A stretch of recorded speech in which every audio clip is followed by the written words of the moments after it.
Yes, beta. In the last lecture we have started chapter number 7 inventory. इस chapter के अंदर मैंने first of all आपको बताया था ये चैप्टर जो दिया है हमारा इन्वेंट्री। ये चैप्टर ऐसा है जो आप लोग कहीं पर भी अगर स्टोर्स डिपार्टमेंट की अगर मैं बात करूं जहां पर स्टॉक रखा जाता है, बहुत सारी तरह की वेराइटी ऑफ प्रोडक्ट्स होते हैं, तो वहां पर इन्वेंट्री का रिकॉर्ड करना कंपलसरी होता है। ऑर्गेनाइजेशंस रेगुलरली वॉच करना चाहती है भाई हमारे पास कितना स्टॉक रखा है, कौन सी चीज का कितना गुड्स रखा हुआ है। जिसके अंदर मैंने आपको बताया था तो कि there are four methods, various methods for valuation of inventory. Inventory का वैल्यूएशन जब हमें करना होता है तो उसके अलग अलग मेथड्स होते हैं। फर्स्ट मेथड होता है FIFO method, the second one is LIFO method, last in first out. Third method होता है सिंपल एवरेज बोलते हैं या हम इसको पीरियोडिक एवरेज बोलते हैं। And the fourth one is weighted average या हम इसको कंटिन्यूअस एवरेज भी कहते हैं। और फिर इसकी बेसिस पे मैंने आपको क्वेश्चन कराया था, अगर हमें स्टोर्स लेजर बनाना है जिसके अंदर हमारा अलग अलग पॉइंट्स दे रखे थे, और स्टोर लेजर मैंने बना करके बताया था कौन से मेथड से, लीफो मेथड से। और लीफो मेथड से मैंने ये पूरा सॉरी फीफो मेथड से बताया था जिसके अंदर हमारा गुड जो सबसे पहले आया है वो सबसे पहले आउट होता है, वो सबसे पहले बाहर निकलेगा। तो फीफो मेथड में किसी तरह का कोई डाउट है बेटा?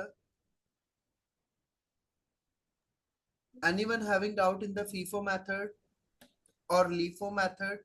लीफो मेथड भी मैंने बता दिया था जिसके अंदर जो गुड सबसे लास्ट में आया उसको हम सबसे पहले बाहर निकालते। लाइक मेरे यहाँ पर दो तरह का गुड्स रखा था, 30 और 33 वाला। तो मैंने सबसे पहले क्या करा, 33 वाले गुड्स को निकाला है। फिर यहाँ पर दो तरह का गुड्स रखा था, 30 और 36 वाला। मैंने फर्स्ट ऑफ ऑल क्या किया, 36 वाले गुड्स को बाहर निकाला है।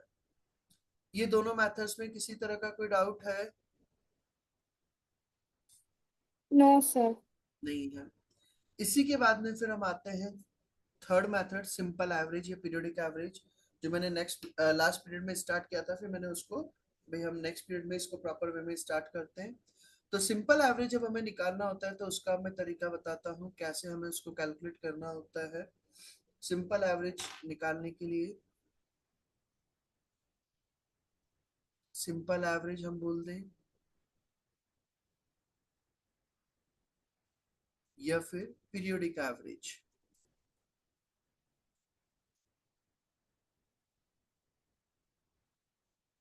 ये कैसे निकाला जाता है सिंपल एवरेज या पीरियोडिक एवरेज? जिसके लिए हमें क्या करना होता है, उस टाइम पीरियड के अंदर जो भी हमारा गुड्स आया है उन सबका टोटल किया जाता है। कैसे, मैं इसका डायरेक्टली एक बार थ्योरी में पढ़ा देता हूँ फिर मैं समझाता हूँ। पीरियोडिक एवरेज का पॉइंट ये रहा हमारा। एवरेज मेथड के अंदर, एबीसीओ मेथड के अंदर हमारे दो तरह के मेथड्स दिए, periodic average cost. The cost of all purchase of production during the year is divided by the total number of units purchased. आपने जो भी गुड्स परचेज करा उसकी टोटल कॉस्ट लिया जाता है और डिवाइड किया जाता है by the total number of units. मतलब सर, सिंपल सा पॉइंट मैं अगर बोलूं, total cost of all purchase during the period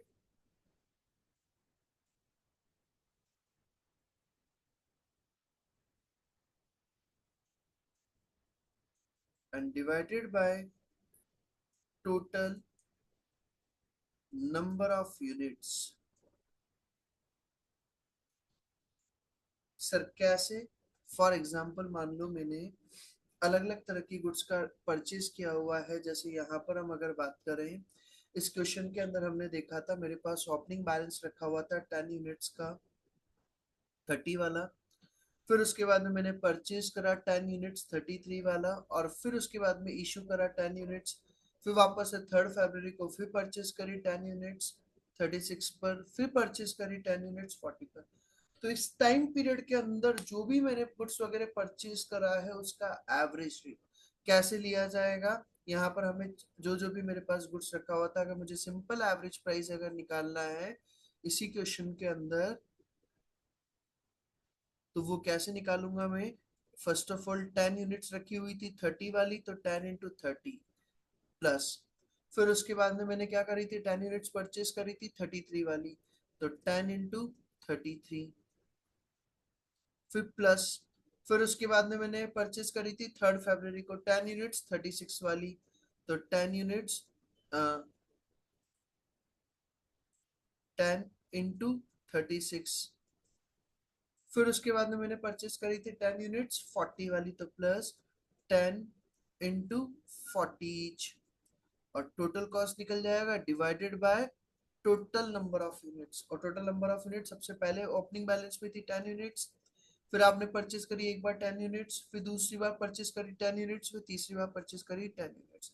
ये पॉइंट समझ में आ गया है क्या सिंपल एवरेज प्राइस के अंदर? भाई सिंपल सा हमें फर्म क्या कंसेप्ट लगाना होता है सिंपल एवरेज प्राइस के अंदर, आपने टोटल कॉस्ट जो है परचेस का वो कितना है upon divided by total number of units. तो इसको अगर हम सॉल्व करें तो 10 इंटू 30 300 प्लस 10 इंटू 33 तो 330 प्लस 360 प्लस 400 डिवाइडेड बाय 40। तो सॉल्व करें बेटा कितना हो रहा है, 300 plus 330 plus 360 plus 400, 1390 divided by 400, sorry 40 divided by 40,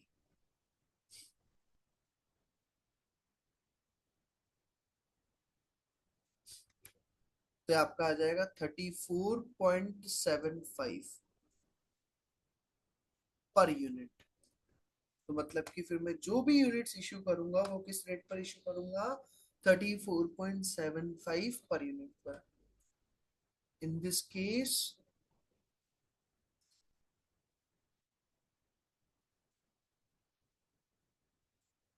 whenever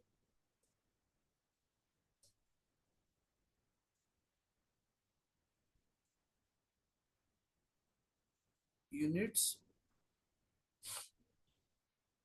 will be issued,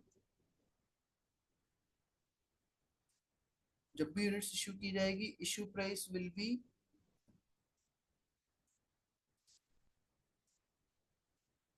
34.75 per unit. ये पॉइंट क्लियर है बेटा सभी को? सिंपल एवरेज प्राइस जिसके अंदर हम क्या करते हैं, total cost upon total units हम लिया जाता है। Is it clear? ये पॉइंट समझ में आ गया है क्या बेटा? Yes, sir.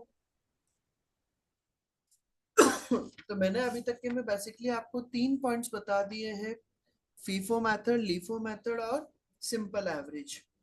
फिर इसी के बाद में हम आते हैं फोर्थ मेथड पर। फोर्थ मेथड आता है इसी के बाद में हमारा वेटेड एवरेज।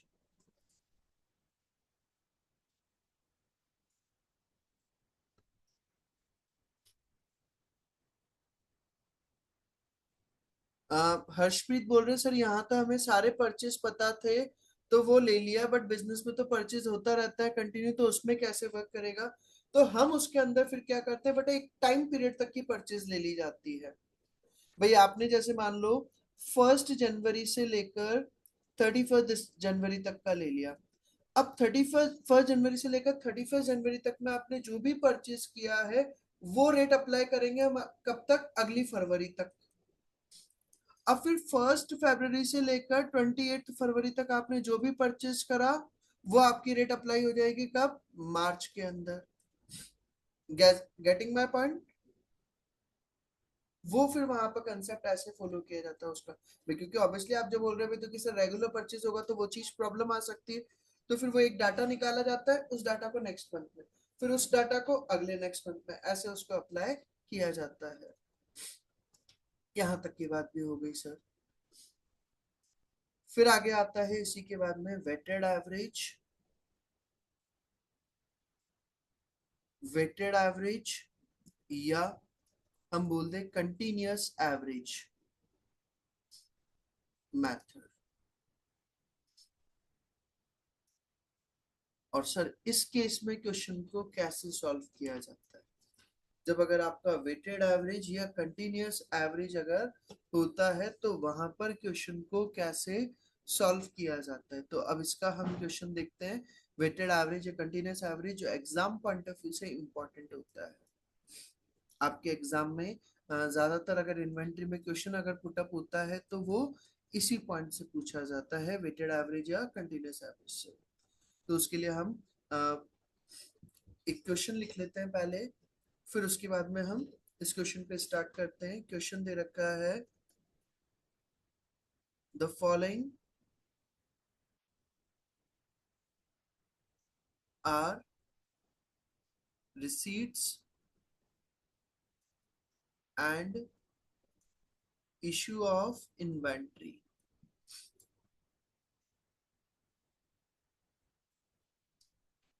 सबसे पहले हमें डेट्स दे दी है 2 मार्च, फिर 10 मार्च, 15 मार्च, 18 मार्च और 20 मार्च। फिर आपने रिसीव करी 200 यूनिट्स, रेट रुपीज में दे रखा है 2। फिर आपने 300 यूनिट्स फिर परचेज करी 10 मार्च को, कितनी रेट पर? 2.40 पर। फिर 15 मार्च को आपने क्या कर दिया बेटा? इशू कर दी कितनी यूनिट्स? 250 यूनिट्स। 15 मार्च को आपने यूनिट्स इशू कर दी है। फिर 18 मार्च को 250 यूनिट्स फिर परचेज करी 2.60 पर। और फिर 20 मार्च को आपने फिर इशू कर दी कितनी यूनिट्स? 200 यूनिट्स। ये आपको क्वेश्चन में इंफॉर्मेशन प्रोवाइड किया हुआ है।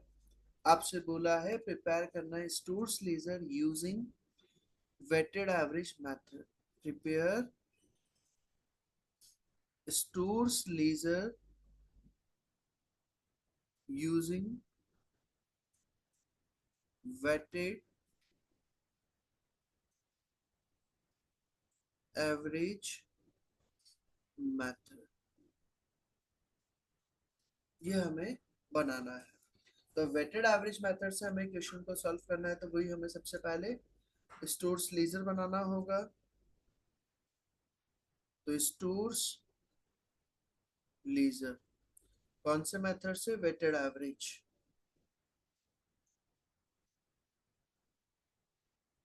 वही हमारा रिसीट, इशू और balance.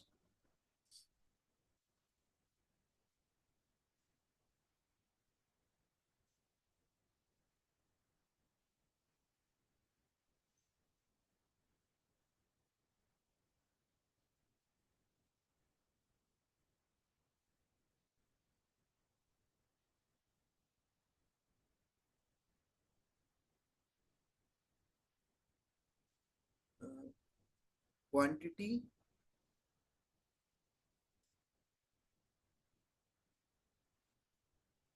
Rate, amount, quantity, rate, amount. Quantity, rate,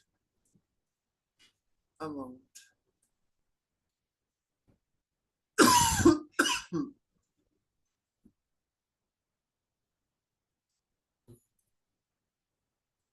एक सेकंड, ये और थोड़ा सा बड़ा कर दूं, फिर अपन इसका क्वेश्चन करते हैं।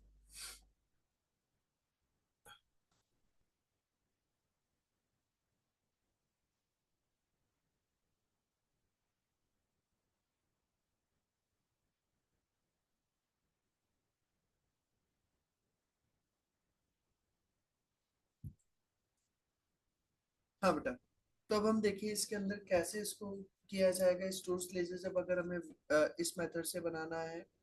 तो सबसे पहले तो हमारी वही क्या आ जाएगी, डेट आ जाएगी। यहाँ पर जो भी आपकी डेट है वो डेट मेंशन कर देंगे आप। तो यहाँ पर हमारी डेट,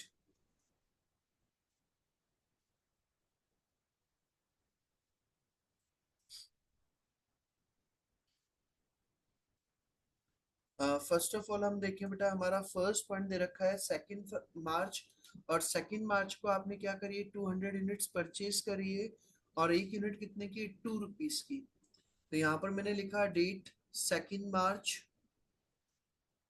2 मार्च 200 यूनिट्स मैंने परचेज करी और एक यूनिट है कितने की, 2 रुपीज की। तो टोटल कितना हो जाएगा, 400। इशू में कुछ आएगा नहीं, डैश डैश डैश। और यहाँ पर 200 यूनिट्स, 2 रुपीज ईच, और वो आ जाएगा 400। First point clear.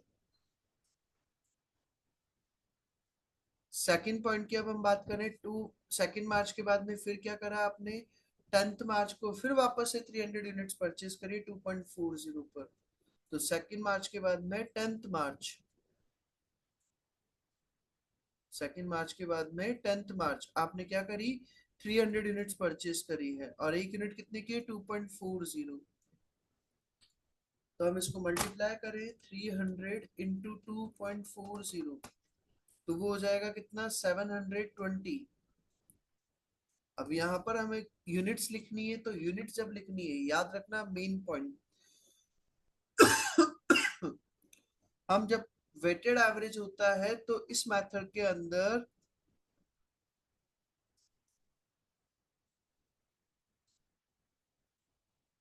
Closing balance units shown in cumulative form, उसको हम क्या करते हैं, कम्युलेटिव फॉर्म में, मतलब कि एक साथ दिखाते हैं सर। मतलब कैसे, हमारा यहाँ पर 200 यूनिट्स रखी हुई थी और 300 यूनिट्स मैंने और परचेस कर ली। तो 200 + 300 कितनी यूनिट्स हो जाएगी, 500 यूनिट्स। एक साथ दिखाते कम्युलेटिव फॉर्म में। अमाउंट की अगर मैं बात करूं तो 400 का पहले का रखा था गुड्स और 720 का और परचेस कर लिया। तो 400 और 720 कितना हो जाएगा, 1120। तो 1120। और रेट निकालना है तो वो रेट कैसे निकालेंगे, 1120 डिवाइडेड बाय 500। तो वो रेट आ जाएगा आपका 2.24। ये पॉइंट समझ में आ गया है क्या। वेटेड एवरेज के अंदर सिंपल सा कंसेप्ट बोल रहा हूँ, क्योंकि जब भी हम इसके अंदर क्या होता है, कंटिन्यूस एवरेज, हर पॉइंट के बाद में हमें एवरेज निकालना पड़ता है। हर पॉइंट के बाद में एवरेज रेट कैलकुलेट होता है, और जब तक कि आप नेक्स्ट परचेज नहीं कर लेते तब तक आप सारा मेटेरियल उस लास्ट वाली एवरेज रेट पर इशू करते जाएंगे। So in this method,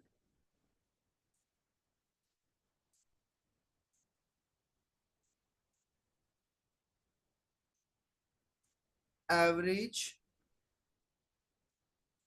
will be calculate after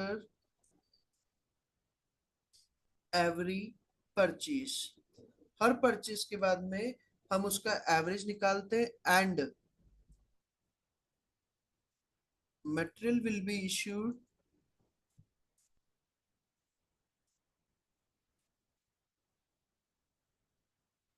eight this average price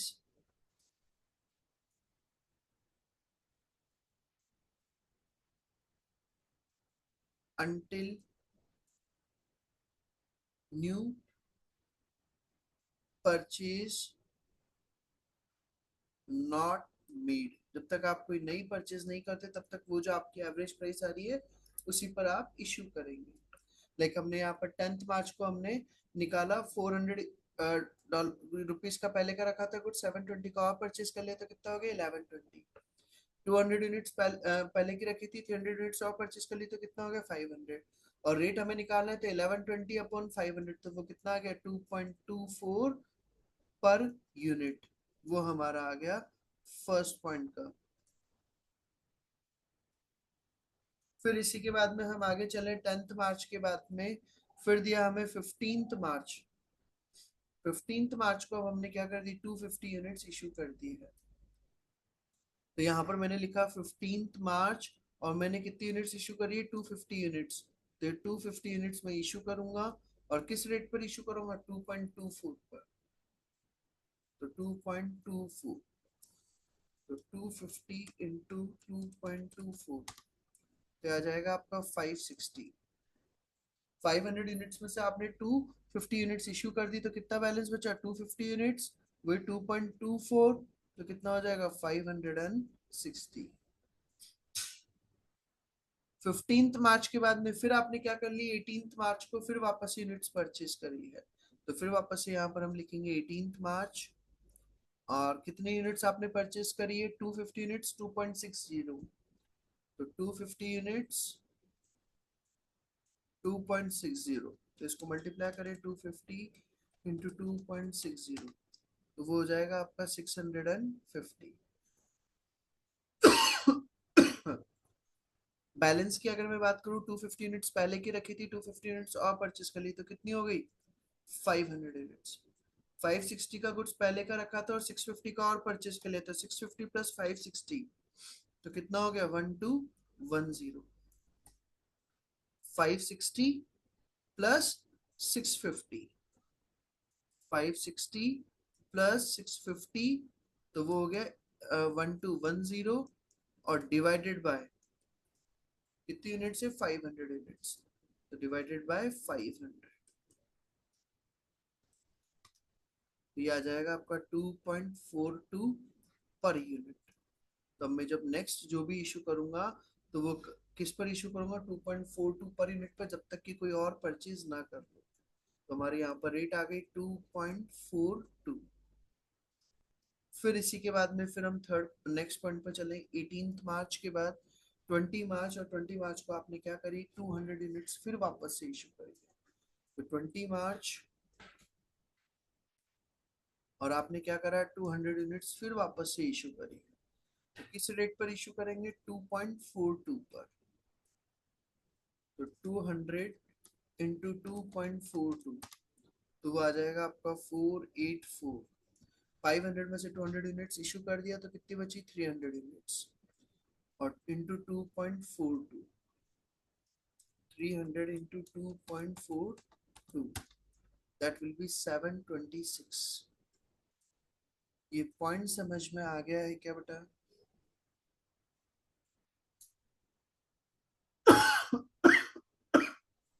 चार मेथड्स बता दिए हैं मैंने इन्वेंट्री वैल्यूएशन के, FIFO method, LIFO method, simple average और वेटेड एवरेज। फीफो मेथड के अंदर जो गुड्स हमारा सबसे पहले आया है उसको हम सबसे पहले इशू करते हैं।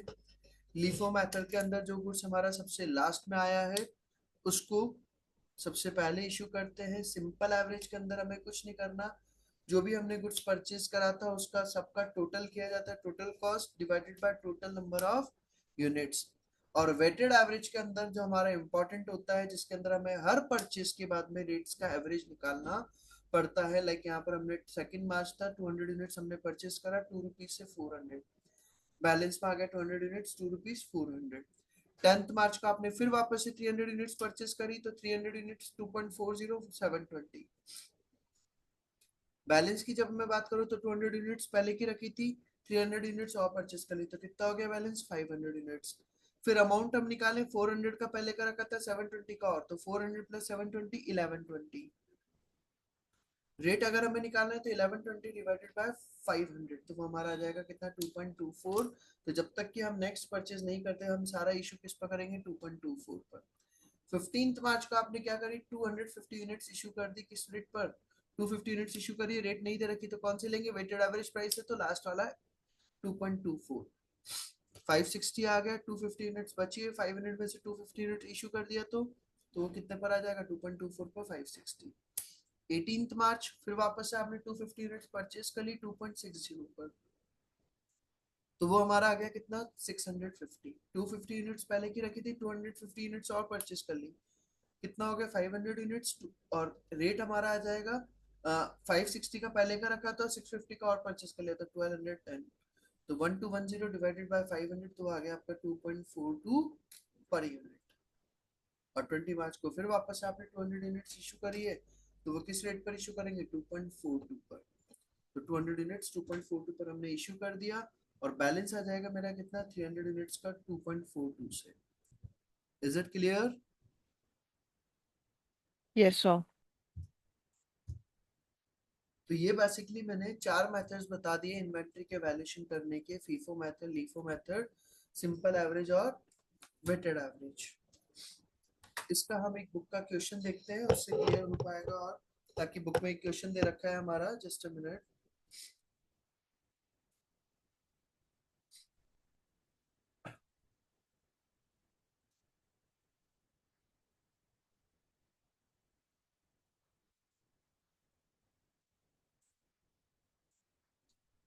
ये आपको क्वेश्चन दे रखा है बेटा। On 1st January 2017, a company held 200 units of finished goods. उनके पास में स्टार्टिंग में रखा हुआ था 200 units of finished goods valued at $10 each. $10 each पर आपका finished goods रखा हुआ था। During January month, the following transactions took place. आपकी transactions हुई है 10 जनवरी को, आपने 300 यूनिट्स और फर्दर परचेस कर ली 10.85 पर यूनिट। 20 जनवरी को 350 यूनिट्स 11.50 पर यूनिट। फिर 25 जनवरी को 250 यूनिट्स $13 पर यूनिट। सेल्स बता दिया आपको, 14 जनवरी को आपने 280 यूनिट सेल करा, $18 पर यूनिट। 21 जनवरी को 400 यूनिट्स $18 पर यूनिट, और 28 जनवरी को 80 यूनिट्स $18 पर यूनिट। ये आपका सेल प्राइस बता दिया। आपसे पूछा determine the valuation of closing inventory, आपको क्लोजिंग इन्वेंट्री का वैल्यूएशन निकालना है, and cost of sales using FIFO method, FIFO method से। और second one is weighted average cost method से हमें निकालना।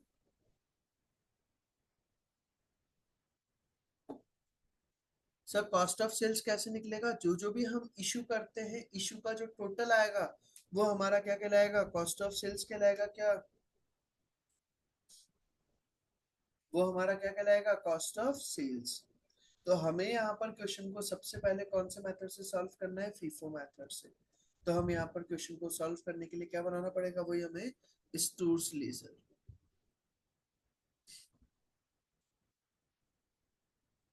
और कौन से मेथड से करना है, फीफो मेथड से। तो वही रिसीट, इशू और बैलेंस, जिसके अंदर क्वांटिटी,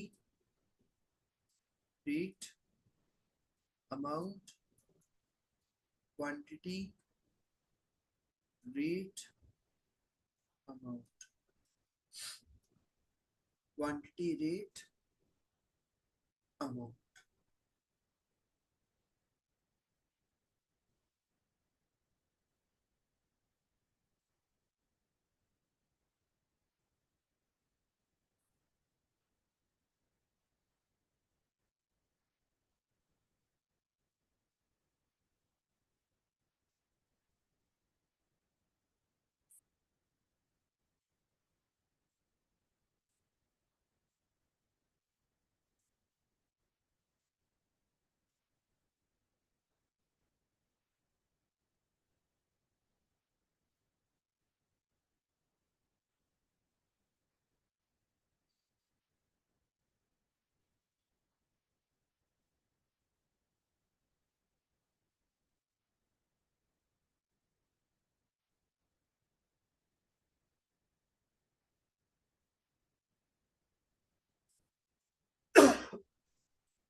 यस बेटा, हम स्टार्ट करें। सबसे पहले हमें ओपनिंग बैलेंस दे रखा था 1 जनवरी का 200 यूनिट्स का। तो हमारा फर्स्ट ऑफ ऑल आ जाएगा 1 जनवरी, मेरे पास 200 यूनिट्स रखी हुई थी, तो वो मैं मेंशन कर दूंगा 200 यूनिट्स। और एक यूनिट थी मेरी कितने अमाउंट की, $10 ईच। तो 200 यूनिट्स $10 ईच, तो कितने की हो जाएगी, 2000 की। फिर उसके बाद में 1 जनवरी के बाद में 10 जनवरी आपने क्या करी, 300 यूनिट्स और परचेस कर ली। तो यहाँ पर लिखा 10 जनवरी 300 यूनिट्स और परचेस किया, 10.85, 300 इंटू 10.85 3255।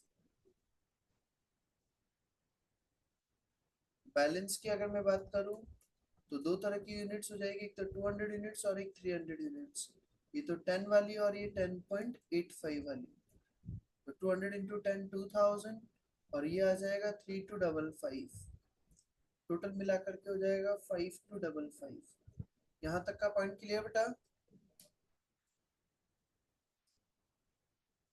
10 जनवरी के बाद में फिर दिया है हमें 20 जनवरी, लेकिन उसके पहले आपने 14 जनवरी को क्या करी, इशू करी। कितनी यूनिट्स? 280 यूनिट्स।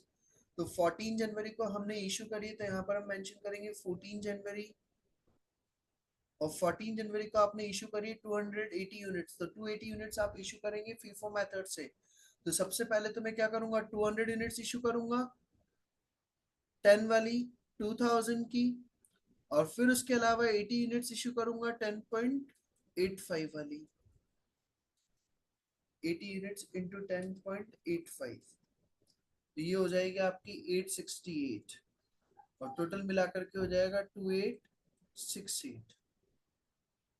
200 यूनिट्स पूरी इशू कर दी और 300 में से 80 यूनिट्स इशू कर दी, तो बची कितनी? 220 यूनिट्स। और कितने वाली? 10.85। तो 220 इंटू 10.85, 2387। ये मेरे पास गुड्स बैलेंस रिमेनिंग रहा। 14 जनवरी के बाद में फिर हम आगे चले। 20 जनवरी 350 यूनिट्स आपने फिर परचेज कर लिया। तो 20 जनवरी 20 जनवरी 350 यूनिट्स आपने परचेज किया 11.50।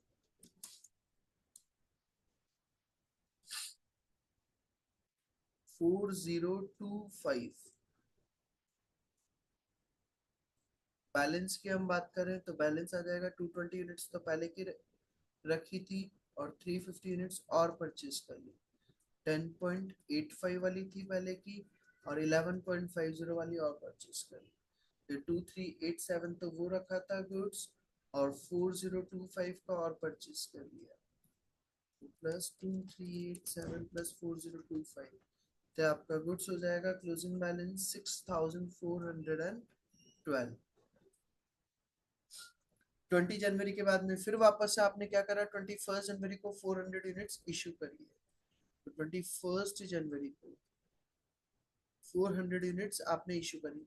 सर एक पॉइंट है तो कि ये सेल प्राइस आपको दे रखा है, तो फिर आप इस पर क्यों इशू नहीं कर रहे? तो बेटा ये तो सेल प्राइस है। हमें अभी हम वेयर हाउस से कहाँ पर लेकर के जा रहे हैं, डिपार्टमेंट में सेल वाले डिपार्टमेंट तक लेकर के जा रहे हैं। वो सेल आगे जब करेगा तो वो सेल प्राइस पर, अभी हमें निकालना है। यहाँ पर हम इशू प्राइस लेते हैं हमेशा। तो 400 यूनिट इशू करनी है, तो 400 यूनिट्स किस रेट पर इशू करोगे? सबसे पहले तो 220 यूनिट्स इशू करोगे 10.85 पर, और फिर उसके बाद में 180 यूनिट इशू करोगे 11.50 पर। तो ये तो आ जाएगा 2387, और ये हो जाएगा 180 इंटू 11.50, 2070। टोटल मिलाकर के हो जाएगा 2387 प्लस 2070, 4457। 220 यूनिट्स पूरी इशू हो गई, 350 में से 180 यूनिट इशू हो गई, तो बची कितनी? 170 units. 11.50, 170 units into 11.50,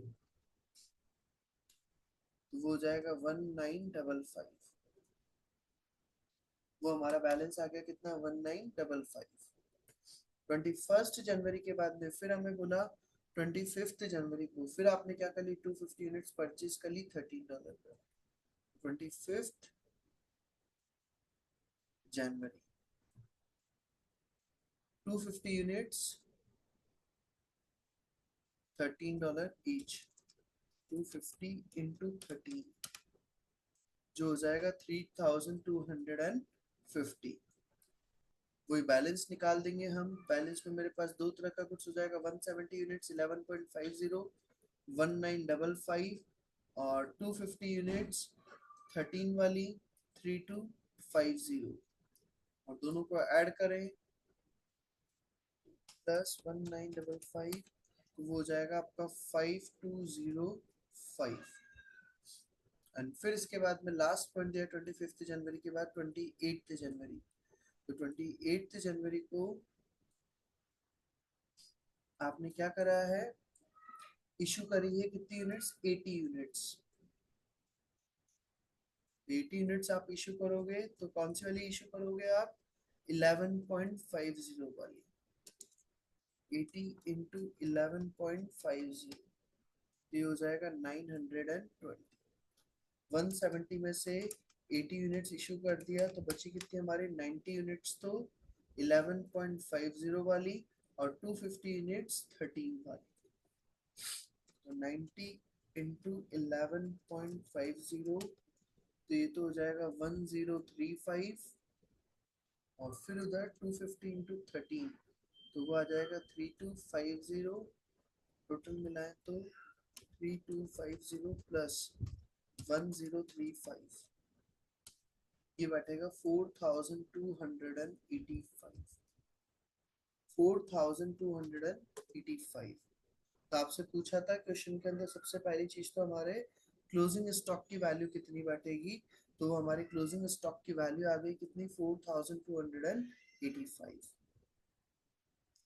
so value of closing inventory वो आ गया कितना, 4285। और अगर हमें यहाँ पर कॉस्ट ऑफ सेल्स निकालना है तो कॉस्ट ऑफ सेल्स भी हमारा निकल जाएगा। आप क्या कर दें, जो जो गुड्स हमने इशू करा था उसको प्लस कर दो, like 2868 plus 4457 plus 920 8245। Cost of sales कैसे निकलेगा, total issue price of all material issue. तो कितना कितना इशू करा, 2868 प्लस 4457 प्लस 920 आ जाएगा 8245। यहाँ तक का पॉइंट क्लियर है बेटा सभी को, यहाँ तक का पॉइंट क्लियर है सभी को। लीफो मेथड से मैंने बता दिया। सर इसके अंदर बुक में क्वेश्चन का अगर आप सॉल्यूशन देखेंगे तो वो अलग पैटर्न से किया हुआ है, वो हमें नहीं करना है, इसमें दिमाग नहीं लगाना। आपको बुक के पैटर्न पर आपको जो कंसेप्ट मैंने समझा है स्टोर्स लेजर का, वही कंसेप्ट याद रखना है। Answer will remain same, answer में कोई फर्क नहीं आएगा, आंसर वही बोलेगा। बुक में जो आंसर दे रखा है वही आंसर अपना आएगा, आंसर में कोई वेरिएशन नहीं आएगा 1 रुपए का भी। तो हमारा यहाँ पर उन्होंने फर्स्ट मेथड से बोला था, फीफो मेथड से, तो फीफो मेथड से मैंने पूरा बता दिया, क्लोजिंग इन्वेंट्री की वैल्यू भी और कॉस्ट ऑफ सेल्स की भी। आपको इसी के अंदर फिर क्या करना है, आप सेकंड मेथड से करना है, वेटेड एवरेज मेथड से। वो आप करके देखिएगा एक बार, अगर नहीं आता है तो वो मैं करके बता दूंगा, वो मैं कल वाली क्लास में कवर करा दूंगा। ठीक है बेटा, आज का आप यहाँ तक का कंप्लीट करें, बाकी का हम कल करते हैं, इसी के आगे का, इसी में आगे और फिर मैं फर्दर समझाऊंगा तो वो हम कल वाले लेक्चर में करेंगे।